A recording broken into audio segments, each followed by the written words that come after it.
Well, Jay Gray is in Lillington, North Carolina, near the Cape Fear River, which is quadrupled in depth.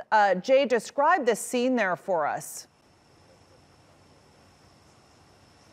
Yeah. Chilmini, we've lost the sunlight here and lighting up what we can, but this river way out of its banks at this point, and it's this way all across the Carolinas, many different rivers, as many as 16 still waiting to crest. Floodwaters over the banks into neighborhoods like this one. And I'll move you over just a bit through these floodwaters, and you can see the structure here behind me. That's actually a water pumping station. Obviously, it's not going to be used for quite some time, and it'll have to be replaced, not pumping any water right now. It was overcome by these floodwaters. And again, this situation is one that is playing out not only here in North Carolina, South Carolina, as well as this system continues to slowly plod toward the northeast and spawning tornadoes as it makes its way toward the coast again. Jay, President Trump, we understand, is expected to visit some of the devastated areas on Wednesday. What's the expectation for his visit, given criticisms over his handling of Maria in Puerto Rico?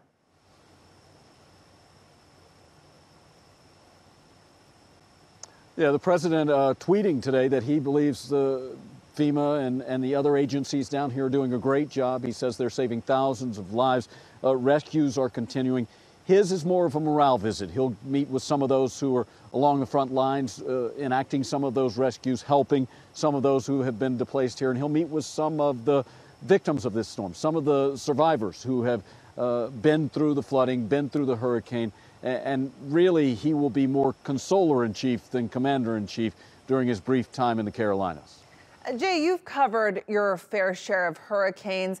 How does this one stack up? And what are the challenges for just you and your crew on the ground?